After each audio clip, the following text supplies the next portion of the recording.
Hi, Meet. It's good to have you on Blitz Business. Thank you so much for having me. It's great to be here. Awesome. Let's get started. So, Meet, tell us a little bit about yourself first. Awesome. So, I am the CEO of this startup called BeBetta. Essentially, in the last 3, 4 years, we realized that what is happening in gaming industry in India is something that we have not seen in the last, probably a decade in terms of the user base growing, the amount of companies. So, I love gaming and I also love sports. So, just thought of starting up something in the industry that can sort of touch both the industries. And essentially, with that insight, we launched our app a little over 8 months back now. So it's been an exciting journey.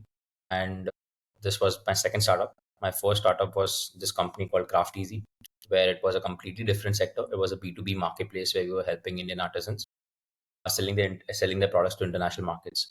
So post that, directly got into this, and now it's been as I said, 8 months. So yeah, that's a bit about me and what I do. Awesome. So it's basically what all games you have. Like, help us understand this business a little bit. I have few questions, but help us understand this landscape. I think, and many regulations also have kicked in into this space. I think so. Yes. So essentially, there are two sectors when we think about gaming, which is the biggest ones, which is casual gaming and real money gaming. So all the regulations that you see are typically around the real money gaming industry. So when I talk about both the industries, we saw that in casual gaming, users have high intent in the first few months that they play the game, but they get bored. So just imagine yourselves. Let's say you download a game called Ludo King, for example. You intensely play for the first couple of months, then you get bored and you move on to the next game. So these casual games, they suffer from high user churn and they don't have long term retention. They don't really know a lot about the users. And for a business whose entire model or revenue model is dependent upon the advertisements, it's very difficult to sort of sustain that particular model. And when we came to the real money gaming, we saw that what you said, right? Legalities, taxation is something that makes it very difficult to run smooth operations for this entire industry. And essentially, what we have done is create BeBetta at the intersection of these two worlds. So we are not a real money gaming company. We are a gamification company. So what happens on our platform or our app is users can play these casual games and they can make sports predictions, but it entirely happens for free to play. What happens is, let's say if Ashish comes to the app, he earns Bitcoins, which is our game currency. And in return of these currency, what we give is we give them offers, discounts, and rewards via our brand partnerships. So that's the sort of genesis of what we've built upon. We don't indulge in users putting in money, taking out money. We don't do that. Oh, so you're saying it's a intersection of casual gaming and the real gaming, right? But isn't it a very fine line? So how do you define that boundary? Absolutely. That's a great question. So essentially, entire regulation, it starts kicking in when you start charging users money and then users are taking money out of the platform. As I mentioned, there's no intake or outtake of money here. It's entirely a free to play app, but it's almost like a credit coin where you get credit coins for paying credit card bills. You get Bitcoins here for playing games, and those Bitcoins can be used to redeem rewards. Meet, I am facing some lag. Can you check once? And there is some lag, For or me, I is can it hear at you. my end? Okay. So let me just check one second. Okay. So basically, you're saying that boundary is until and unless you're not putting the money in, it is absolutely fine. Yeah, and you're also taking the money out. I feel like it's both. Okay, so you're not putting money in or taking it out. So you guys are only providing your own currency, you're saying, or what? Yes, it's a game currency, so it's something that gets offered on the game itself. And how I can use that game currency? So we have bunch of brand partners where these are D2C brands which we work with, and then these D2C brands, the way we work with them is on a different model. So some of the brands, they give away free products, some of the Mhm. brands, they give away discounts, coupons. So that's how the rewards get to the users. So what's the most challenging piece in this entire business meet? So one of the biggest challenge we have faced is we had to really adapt ourselves and sort of change our product very quickly, is because we have seen growth at a very rapid pace. So sort of adjusting to that also becomes very difficult sometimes. So I'll give you an example. Like our target for the entire year was we wanted to get to 1 million users in the first 12 months. But in just like 6 to 7 months, we are already close to 7 million users. So now it's 7x, and still there are like, for almost 5 months to go. So managing to that scale has been challenging in terms of like, the user preferences, the contest format, making it fair and sort of like interesting for the users at the same time for long term is something that has been a consistent challenge that we had to evolve very quickly into. So that was the first challenge. Second challenge I would say is um, sometimes when you start a company like this and have to balance, like, you have to get users as well as also think about your business models in a way that will sustain this distribution you're creating. So I feel like the creation and the thought process behind the models that we want to eventually get into was also something that we had to do very quickly because of the scale we saw. So there were a lot of perks of us growing fast, but there were equal challenges as well that we had to really, like, work extremely fast on and had to execute. While, of course, what the product that we launched versus what we have today, you'll see there's a huge evolution in that itself, and it's going to continue to keep happening. Is because we didn't expect something like this to happen so quickly. So I would say these were the like few challenges that we saw in the early days. And how did you sort of reach that scale? I mean, what sort of marketing strategies work for you? I guess it's not easy to have such sort of high user base volume. Like what worked for you guys? I think so. The biggest credit I would give is to like I'll rank it in like three places. The first credit I think so the timing that we launched, because we also have a sports prediction model. So when we launched, there were two major cricketing tournaments that were going to happen, which was IPL and the Cricket World Cup. So during that time, sort of the acceptance to the product was higher, and we were able to easily communicate to the users. So that's what gave us the initial scale. So that was the first part. The second part was that the kind of product we have created, it has a lot of social elements into it. So let's say if you come to the platform, we have a referral program where if Ashish invites his or her friends, like sort of like it rewards him with additional coins and sort of like goes up the level. So there were a lot of these social elements like referral programs. There were a lot of multiplayer games that users can have fun while inviting their friends. So that worked out for us. The timing, of course, was the case. And third is the kind of team that we've been able to form. My entire core team, they come with wealth of gaming experience. A lot of them have worked at gaming companies earlier, and especially the CMO that we have. He was at this company which was live streaming and social gaming, and they have done like I think so 50, 60 million users in just like 2, 3 years. So he has seen that scale and knows the channels. So I would say like these are the three most important things for the initial traction that we got. Understood. That's amazing. That's pretty amazing. So what's your business model then? How do you guys actually make money? Because it's all in coin, coin, coin. So how do you make actual money then? So I think so.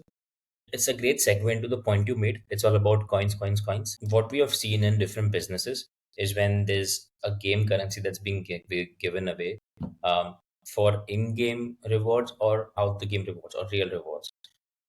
People don't really think about coin economy as a concept. That's only thought of in like the Web3 model. But we do believe that the kind of coin economy that we're building, the coin needs to hold its value. It shouldn't be like today because the competition might be lesser, relatively lesser. You can get something for 10,000 coins. And let's say 2 years down the line, the competition is insanely high on the app. And even like 10 lakh coins doesn't get you anything. Sort of attaching a value to that is core part of our business models that we do. But the business model itself, we have essentially three major models. One is advertisements that will be running. The second will be our in-app purchase offerings. It's going to be in form of microtransactions, but essentially enhances the experience for the users on the app. And the third is a brand partnership model.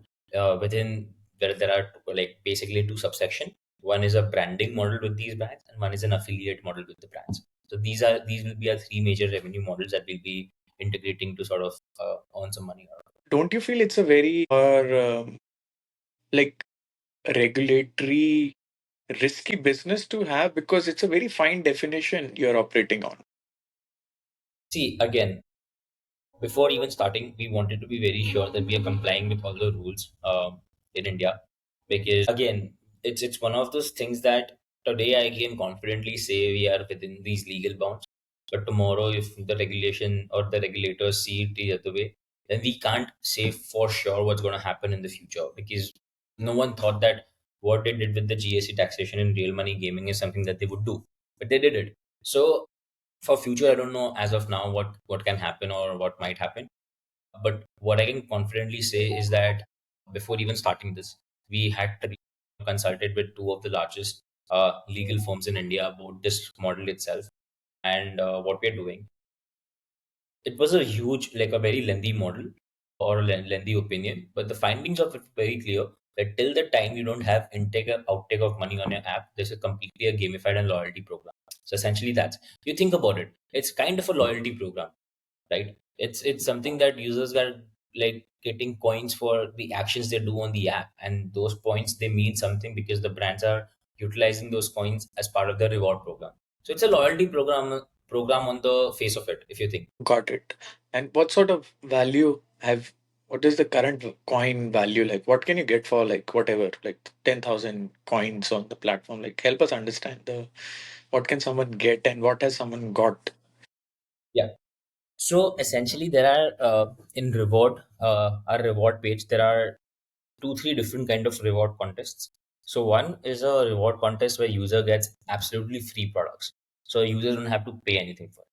So essentially, what happens in this is it's a bidding war. So for 24 hours, there are 6 to 7 products that are live, and users on the app they can bid whatever they think is the highest amount they can win. Of course, they need to have those amount of coins as well. But at the end of 24 hours, whoever is the highest bidder wins that product. And when I say highest bidder, it's essentially with the coins they have.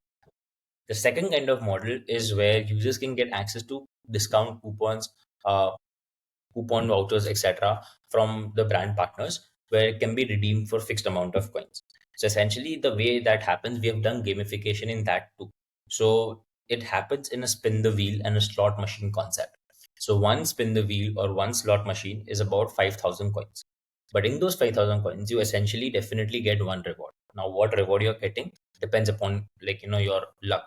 But this is how it happens. The kind of products we have on the platform, essentially there are 4 or 5 different categories: electronics, your FMCG items, lifestyles, fashion, and then also like your high essential items. Like when I say high essential, it's basically your food delivery, cab hailing, quick commerce, etc. Understood. Understood. And that's very interesting. That's very, and it's, so you guys are operating within India or how are you currently structured and do you also operate internationally? No, as of now we do only operate in India, but we do have aspirations of making it a global app. Okay. And you're based in India, the company itself? Yeah. Understood. And the games, me tell me a little bit more about it. So what are these sort of games? Do you source it directly? Do you build these games? Like how does it work? So um, we were very clear from the first day that we don't want to marry to these games, because when we build these games ourselves, we have a bias of making them work. If they don't work, we'll still try to make them work. So we were very sure that we don't want to do that. And that's why we work with different game development studios and license these games from them. So essentially, what we do on our side is we see these trends, because casual games or hyper casual games are majorly trend driven.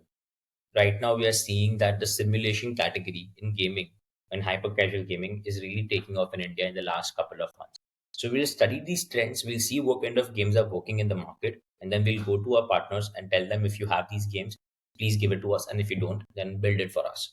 So but we license them, we don't in-house store them. And SRB nahi hai, we also have this rule that if the game, let's say in like we have taken 15 games for example, we'll see it in the first month based on the usage. So let's say if we see that 10 of the games that are on the app out of 15, they are working really well. So we'll keep them, and 5 of them are, we'll remove them and get more games. So that's how we sort of like go about games. And what are your current top three games on the platform? So, in terms of the gameplay itself, I think so. The biggest one is the cricket one that we have. So it's a stick cricket kind of a concept. The second is Blazing Blade. So it's a very fun game. I like to play that as well. And the third would be Tower Twist. So we are seeing that these three games are the top, like that the users are playing. And you just mentioned hyper casual. What is that? What are these games like? I'm not aware of. So imagine like you using Instagram and you'll see some game ads. Sometimes you'll see some game ads. It could be very rare, but you'll see them.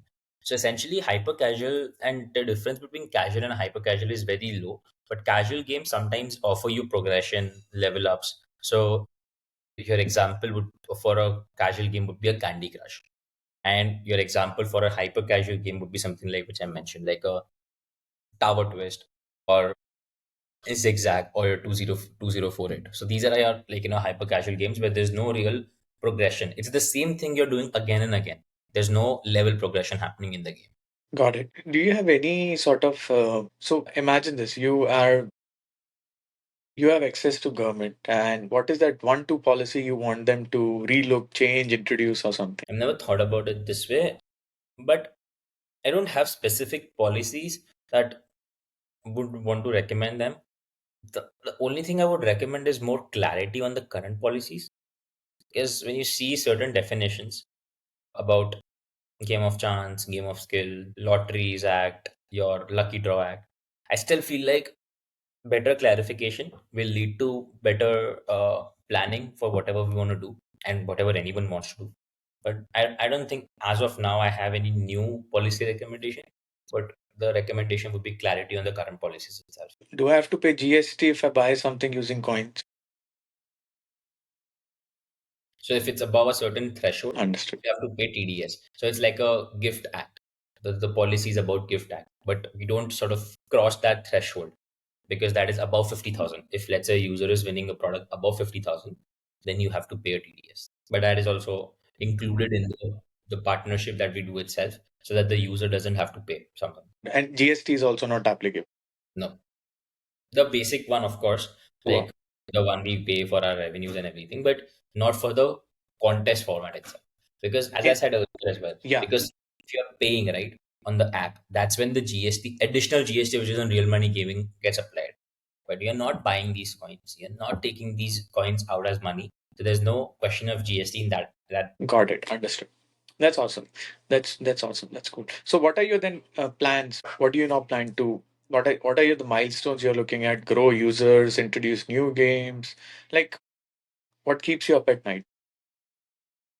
There's a lot of things, but essentially, when I say what we plan to do, keep on doing, is we target or we are confident that will be around 15 million users by the end of this year, and essentially, we want to keep on working and improving our product, which betters our retention and engagement even further. We want to sort of like partner with more development studios to get interesting games faster and in a better way on our platform. We want to keep on working on the product in terms of not only the game itself, but I am a big believer because if you see that there's two aspects of our app, which is casual gaming and then sports predictions. Both of them are not something that we have built ourselves. In general, like these things existed. What we are essentially doing is the gamification layer that we're creating around. So keep on working on these gamification strategies and get deeper into the user journey, to which further helps us build better retention and engagement. So essentially, it's about just keep working on the product because getting users is not that difficult for us. It's about getting them and making them stay for long term and keeping them engaged with the app. And that will only happen if they love to use the app. So essentially, build a product that users will love and keep further growing from there. So, tell me this one thing which came to my mind could be totally wrong. I mean, growth in your business isn't it not directly linked to the unemployment rate? I mean, I wouldn't say that. So I'll categorize the players that we have. Let me put it that way. So our average age group is about 18 to 26, 27. So these people are late into their studies or early into their job careers. So essentially, that's the categorization of people. And the hypothesis that we have made, which could be something that can be very insensitive to talk about, but it's the reality. We sort of tend to get people who have more time to spend than money. Now, this doesn't mean necessarily that it's always unemployment, but it's more like the spending capacity and the kind of things that they're looking for. So that's our hypothesis around the people that we have. Because the reason I said is because there was some politician who said something and it just came to my mind. And I don't know. See, I don't know this business. So it just came to my mind. Does it really? So what is that average ticket size a user spend? So you have 7 million, out of which I think few percent will be spending. So what's that average So ticket essentially, microtransaction happening? only spending that they do is on our partners' website in terms of the brand partners that we have, because the whatever happening on the app is for either free products or the redemption of the coupons. So let's say if Ashish is on the platform, he redeems his coins for, let's say, 30% off on a Boat earphone, for example. And now the Ashish will take that coupon and go to Boat's website and redeem that coupon. But essentially, the conversion rates that we have historically seen from coupons being redeemed to on our platform, let's say if 100 coupons are being redeemed on our platform, about 30 of them are getting converted to on the brand partner's website. And the kind of AOVs we have, it doesn't exceed 2,500 to 3,000. So all the products that we have from our brand partners, the AOV is between like 2,000 and 3,000 rupees. We can do math around that, but essentially that would be not like, the accurate one. And but what about microtransactions which you mentioned We in-game have purchase? not done it right Is now. that We have not done it right now. We are launching it later this month and about early next month. okay? Got it, got it. But it's very interesting then, because then you become essentially a sales funnel for these brand partners, right? And they sort of you send these all sort of users to them, and then it's a very interesting model if you think about it, right? I mean, and what is that coupon meet people are usually looking forward to? Like, they want boat headphone, or what is that product everybody is after at? So the kind of I'll split it down for you. So the branding category that I spoke about in the brand partnership, there are two major buckets. So one is a branding campaign, and then second is the affiliate model. So in the branding campaign, what we envision is that any D2C brand who wants to do a branding campaign can work for us, because the kind of geography we have is typically Gen Z and millennials, which almost all the D2C brands are targeting these days. So the branding campaign can have any brand. It could be a big brand like a Red Bull or a Coke. It could be like, a smaller brand in wellness and like electronics category, or anyone. In the affiliate model, what we thought was, this is something that I had to explain to my team a lot on why I'm saying this. So India is a very value conscious market, value and price both, like they're very value conscious. But inherently, let's say if I'm working with aspirational brands, and when I say aspirational, I'm talking about purchases that you don't make frequently. The kind of frequency that we want on the app for these coupon redemptions goes down. So essentially, what we thought as a model was we wanted to test it out. So what we thought was we need to keep our AOVs of these brand partners between 100 to, let's say, maximum of 1,000 rupees. And the category and the vertical of these brands needs to be high essential and high frequency. So what I mean by that is all the food delivery apps, your cab hailing apps, quick commerce apps, e-commerce apps, your OTT apps, essentially the places where users are already spending on, and if we can get them better deals, will result in better conversion for these partners. But we already, and then also keep a small part of these aspirational categories like Boat, Hammer, Firebolt, and all these other, like, bigger brands. But we do see that the most amount of value, it doesn't mean that we are not able to provide value to these platforms, but the frequency at which we'll be able to provide value is, I think so, better in higher frequency and higher like usage brands where users are already using it in day to day life. You think about it. If you already are using a Zomato or a Swiggy and you get a deal of either of the platforms on BeBetta, you're going to be using it very soon, right? So that's how we see things panning out eventually. So help me understand the economics of it. So for example, I win a coupon for Zomato, 100 rupees, Yeah. 50 rupees, whatever. What is your take in it? Like you guys make 10 rupees out of it, 20, like within that. or how do you make money out of it? Like 50 rupees off, you make the money within that. Like how is it structured, that partnership? Depending on, essentially, there are different models in that too. Sometimes it's all about the coupon fee itself. Sometimes it's on the overall order value once the coupon is being redeemed over there.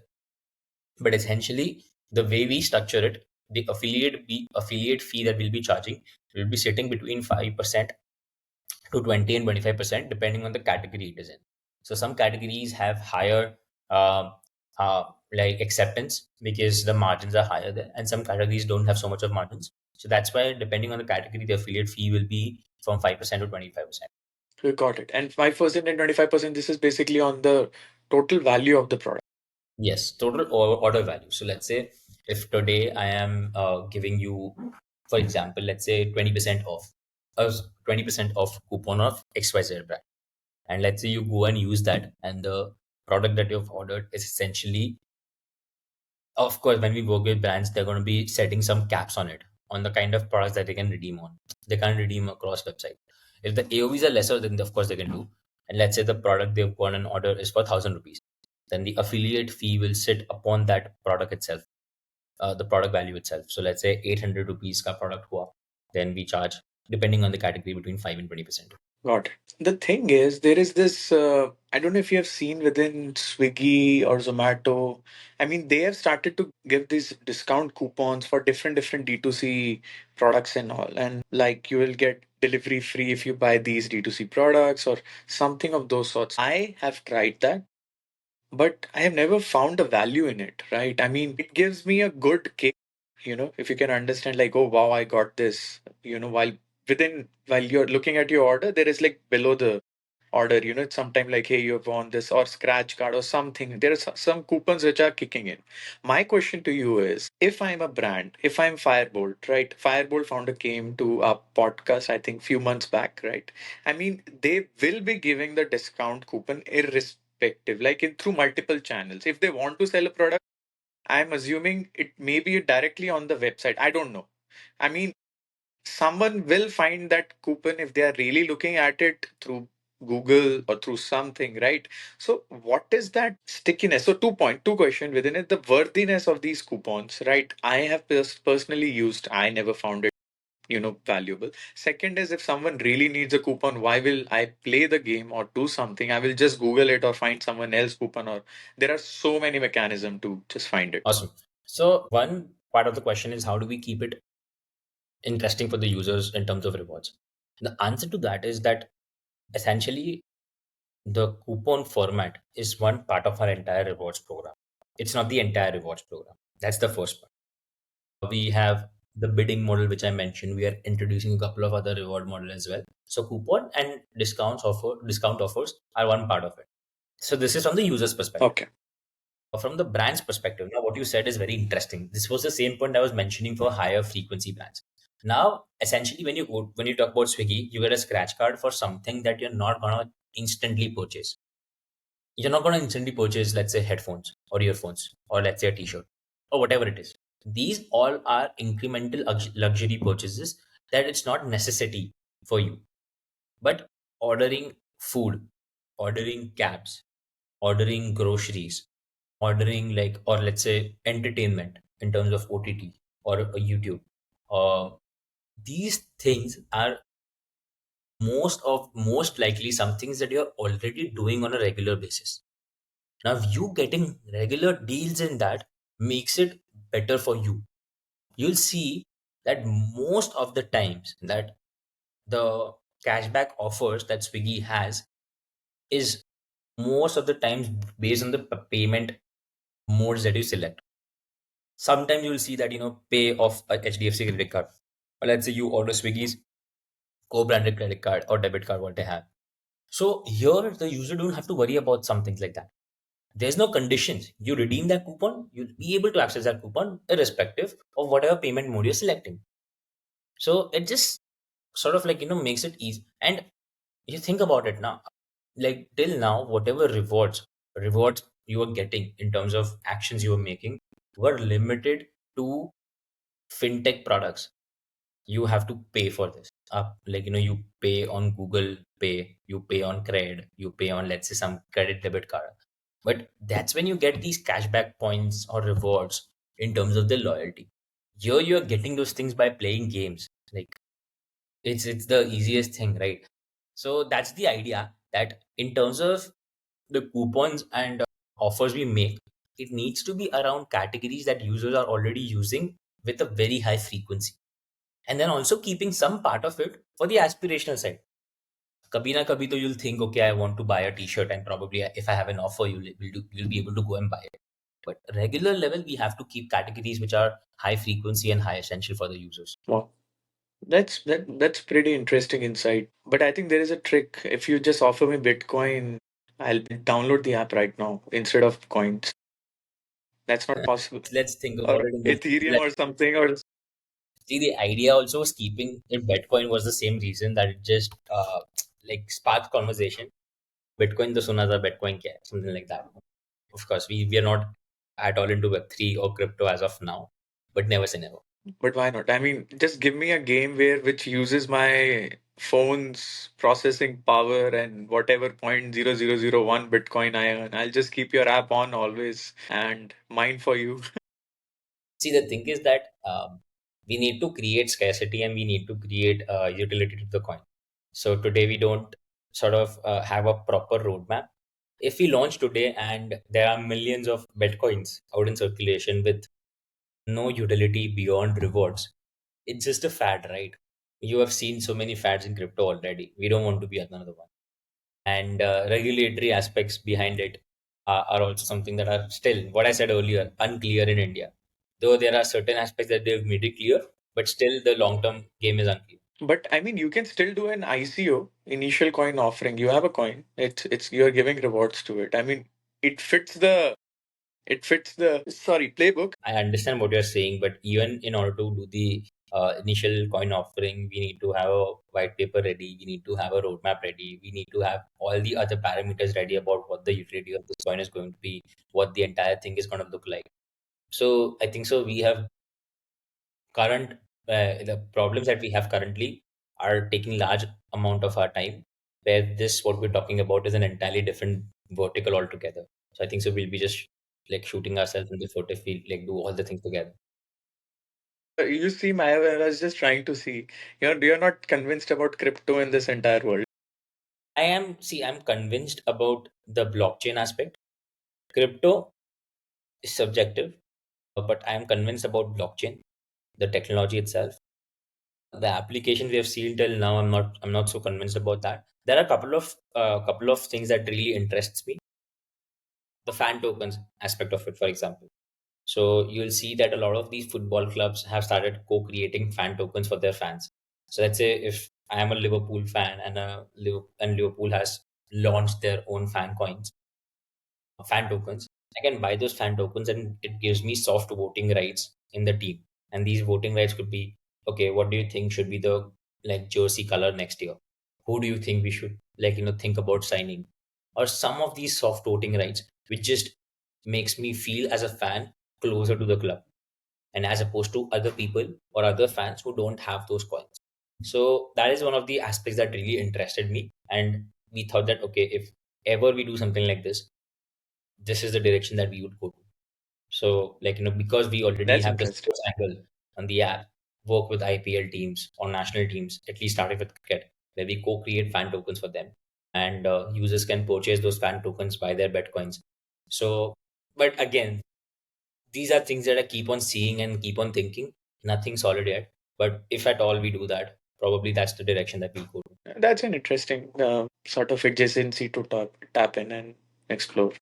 All right. Let's touch upon fundraising. So, have you guys raised any funds? Plan to raise more funds? What's the status on that? As we did our seed round, I think so last end of last year, and towards the beginning of this year, we've raised about 15.5 cr. This was primarily from like family offices and ultra HNIs.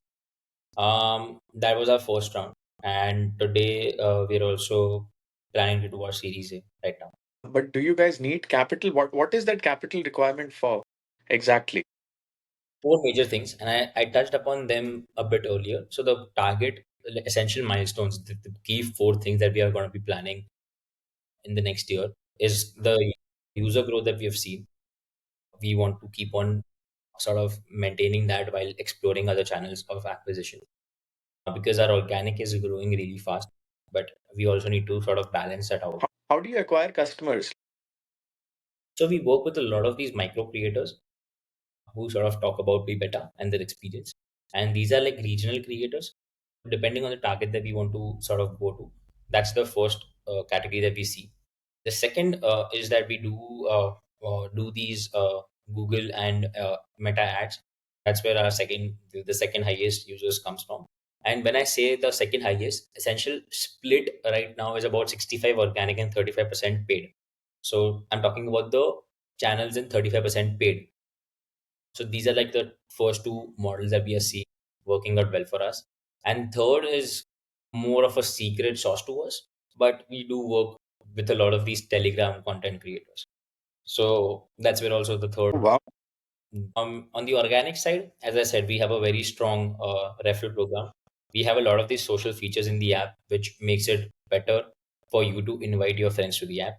So that's where we see a lot of our organic growth consistently in the last I think so 5 6 months. We have been in top 10 of Google Play Store rankings in our category, so that has also pushed our organic a lot.